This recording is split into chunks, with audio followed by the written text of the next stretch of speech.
ಸಮಸ್ತರಿಗೂ ನಮಸ್ಕಾರ. ದೇವೀಸ್ ಕಿಚನ್ಗೆ ಆತ್ಮೀಯವಾದಂತ ಸ್ವಾಗತ. ನಾನು ಶ್ರೀದೇವಿ. ಇವತ್ತಿನ ಅಡಿಗೆ ಮನೆಯಲ್ಲಿ ಮಾಡೋಣ ಪರಂಗಿ ಹಣ್ಣಿನಲ್ಲಿ ಕೋಸಂಬರಿ. ಕ್ಯಾರೆಟ್ ಅಲ್ಲಿ ಕೋಸಂಬರಿ ಮಾಡೋದು ನೋಡಿದ್ದೀರಾ, ಅದೇ ಪರಂಗಿ ಹಣ್ಣಲ್ಲಿ ಮಾಡೋದು ನೋಡಿದ್ದೀರಾ. ಹಣ್ಣ ಅಲ್ಲಲ್ಲ, ಸ್ವಲ್ಪ ಕಾಯಿ ಅಥವಾ ಹಣ್ಣು, ದೋರ್ಗಾಯಿ ಅಂತಾರಲ್ಲ, ಆ ರೀತಿಯಾದಂತಹ ಪರಂಗಿ ಕಾಯಿನಲ್ಲಿ ನಾವಿವತ್ತು ಕೋಸಂಬರಿಯನ್ನ ಮಾಡೋಣ.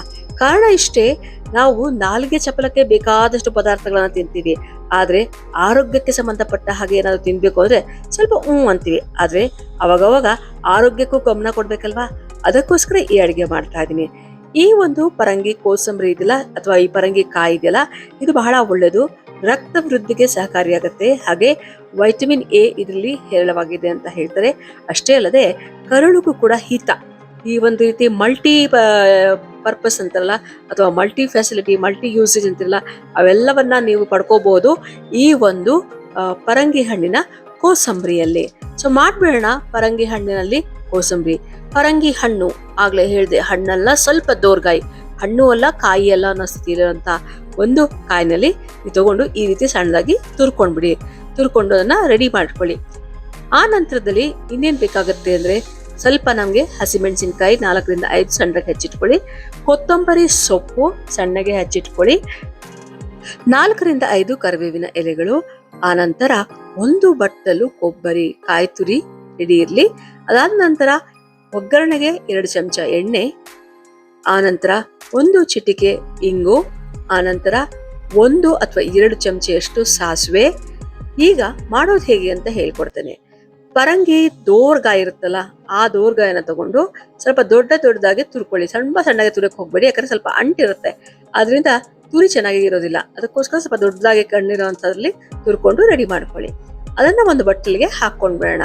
ಆ ನಂತರದಲ್ಲಿ ನಾವೇನ್ ಮಾಡ್ಬೇಕಂತಂದ್ರೆ, ಈಗ ತಕ್ಷಣ ನಾವು ಎಲ್ಲವನ್ನ ಬೆರೆಸೋದಕ್ಕಿಂತ ಮುಂಚೆ ಒಗ್ಗರಣೆ ಮಾಡ್ಕೊಳ್ಳೋಣ. ಕಾರಣ ಇಷ್ಟೇ, ಯಾಕಂದ್ರೆ ಒಗ್ಗರಣೆ ಬಿಸಿಯಾಗಿರುತ್ತೆ. ಆ ಬಿಸಿಯಾದನ್ನ ತಕ್ಷಣ ಹಾಕಿದ್ರೆ ಇದೆಲ್ಲ ಒಂಥರ ಅರ್ಧಂಬರ್ಧ ಬೆಂದಾಗುತ್ತೆ. ಅದಕ್ಕೋಸ್ಕರ ಒಗ್ಗರಣೆ ಆರ್ಬೇಕು. ಅದಕ್ಕೋಸ್ಕರ ಒಗ್ಗರಣೆಯನ್ನ ರೆಡಿ ಮಾಡ್ಕೊಳ್ಳೋಣ. ಸ್ಟವ್ ಹತ್ತಿಸಿ ಸೌಟನ್ನ ಇಟ್ಟು 1 ಅಥವಾ 2 ಚಮಚೆಯಷ್ಟು ಎಣ್ಣೆಯನ್ನ ಹಾಕಿ ಎಣ್ಣೆ ಕಾಯ್ಬೇಕು.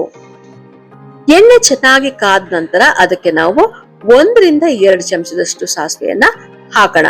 ಅಂದ್ರೆ ಅಳತೆಗೆ ನೋಡ್ಕೊಂಡು, ನೀವು ಅಳತೆ ನೋಡ್ಕೊಂಡೇನ ಹಾಕಿ. ಇಂಗನ್ನ ಒಂಚೂರು ಇದಕ್ಕೆ ಹಾಕ್ಬೇಡ, ಸ್ಟವ್ ಆಫ್ ಮಾಡ್ಬೇಡ. ಆ ನಂತರ ಅದೇ ಬಿಸಿಗೆ ನಾವು ಸ್ವಲ್ಪ ಕರಿಬೇವಿನ ಎಲೆಗಳನ್ನ ಹಾಕಿ ಇಟ್ಬೇಡ, ಅದು ತಣ್ಣಗೆ ಆಗ್ತಾ ಇರ್ಲಿ. ಅಷ್ಟರಲ್ಲಿ ಈ ಕಡೆ ದೊಡ್ಡ ಬಟ್ಟಲಿನಲ್ಲಿ ತುರಿದಂತಹ ಪರಂಗಿ ಕಾಯಿನ ತುರಿ, ಆ ನಂತರದಲ್ಲಿ ಹಸಿಮೆಣಸಿನಕಾಯಿ, ನಂತರದಲ್ಲಿ ಹೆಚ್ಚಿಟ್ಟಂತಹ ಕೊತ್ತಂಬರಿ ಸೊಪ್ಪನ್ನ ಹಾಕಿ ಕಲಸೋದಕ್ಕೆ ಎಲ್ಲ ಹಾಕೊಂಡ ನಂತರ ಕಲಿಸ್ಬೇಕು, ಮೊದಲೇ ಕಲಸಕ್ಕೆ ಹೋಗೋದ್ ಬೇಡ. ಈಗ ರುಚಿಗೆ ಹೆಚ್ಚಿಸೋದಕ್ಕೋಸ್ಕರ ಕಾಯಿ ತುರಿ ಹಾಕೋಣ. ಈಗ ಒಂದ್ ಸ್ವಲ್ಪ ಟೈಮ್ ಮಾಡ್ಕೊಂಡು ಚಾನೆಲ್ಗೆ ಸಬ್ಸ್ಕ್ರೈಬ್ ಮಾಡ್ಬಿಡಿ, ಲೈಕ್ ಬಟನ್ ಒತ್ಬಿಡಿ. ಆ ನಂತರದಲ್ಲಿ ಕಮೆಂಟ್ಸ್ ಏನಾದ್ರೆ ಟೈಪ್ ಮಾಡಿ ಹಾಕ್ಬಿಡಿ ಅಂತ ಹೇಳ್ತಾ ದೇವೀಸ್ ಕಿಚನ್ ಮುಂದುವರಿಯೋಣ. ಆ ನಂತರದಲ್ಲಿ ಈಗ ನಾವು ರುಚಿಗೆ ತಕ್ಕಷ್ಟು ಉಪ್ಪನ್ನ ನಾವು ಹಾಕ್ಬೇಕಾಗತ್ತೆ. ಉಪ್ಪು ಹೌದು, ಉಪ್ಪು ಹುಳಿ ಖಾರ ಎಲ್ಲ ಹದವಾಗಿದ್ರೆ ಚೆನ್ನ. ಇದನ್ನು ಕೂಡ ಸ್ವಲ್ಪ ಹಿತಮಿತದಲ್ಲಿದ್ರೆ ಆರೋಗ್ಯಕ್ಕೆ ಚೆನ್ನ ಅಂತ ಹೇಳ್ತಾರೆ. ನಾಲಿಗೆಗೆ ಎಲ್ಲ ಹದವಾಗಿದ್ರೆ ಚೆನ್ನ, ಆದ್ರೆ ಹೊಟ್ಟೆಗೆ ಮಿತವಾಗಿದ್ರೆ ಚೆನ್ನ. ಇವೆರಡನ್ನ ಬ್ಯಾಲೆನ್ಸ್ ಮಾಡಿ ಕರೆಕ್ಟ್ ಆಗಿ ಹಾಕಿ. ಆ ನಂತರದಲ್ಲಿ ಈಗ ಒಗ್ಗರಣೆ, ನಾವಿಷ್ಟು ಕೆಲಸ ಮಾಡೋ ಅಷ್ಟೊತ್ತಿಗೆ ಒಗ್ಗರಣೆ ಆರಿರುತ್ತೆ. ಆ ಒಗ್ಗರಣೆಯನ್ನ ಇದ್ರ ಮೇಲೆ ಹಾಕ್ಬಿಟ್ಟು, ಸಾಕಷ್ಟು ಜನ ಕೈಯಿಂದ ಕಲಿಸ್ತೀವಿ, ಸ್ವಲ್ಪ ಕೈಯಿಂದ ಕಲಿಸೋದು ಬೇಡ. ಇದನ್ನ ಒಂದು ಚಮಚೆಯನ್ನ ಬಳಸಿ ಕಲಿಸೋಣ. ಕಾರಣ ಇಷ್ಟೇನಂದ್ರೆ, ಕೈ ಬೇಗ ಜಾಸ್ತಿ ಬಿಟ್ಟ ಒದ್ದೆ ಕೈ ಅದೆಲ್ಲ ಮುಟ್ಟಾಗ ಹಳಸುತ್ತೆ. ಅದಕ್ಕೋಸ್ಕರ ಈಗ ನಾವು ಒಂದು ಸ್ಪೂನ್ ನ ಬಳಸಿ ಎಲ್ಲವನ್ನ ಚೆನ್ನಾಗಿ ಮಿಕ್ಸ್ ಮಾಡೋಣ. ನೋಡಿದ್ರಲ್ಲ ಎಷ್ಟು ಕಲರ್ಫುಲ್, ಅಟ್ರಾಕ್ಟಿವ್ ಆಗಿ ಕಾಣಿಸ್ತಾ ಇದೆ. ಸೊ ಎಷ್ಟು ಕಲರ್ಫುಲ್ ಆಗಿದೆಯೋ ಅಷ್ಟೇ ಚೆನ್ನಾಗಿ ಇರುತ್ತೆ. ಸ್ವಲ್ಪ ಒಂಚೂರು ಒಗರಿನ ರುಚಿ ಬರ್ಬೋದು, ಅದೊಂದೊಂಚೂರು ಸಹಿಸ್ಕೊಂಡ್ರೆ ಕೋಸಂಬರಿ ಫಸ್ಟ್ ಕ್ಲಾಸ್. ನಾನಂತೂ ಈಗ ಪ್ರಯೋಗ ಮಾಡಿದೀನಿ. ನೀವು ಮುಂಚೆ ಇದನ್ನ ಬಳಸಿ ಮಾಡಿದ್ರೆ ಖಂಡಿತ ನನಗೆ ತಿಳಿಸಿ.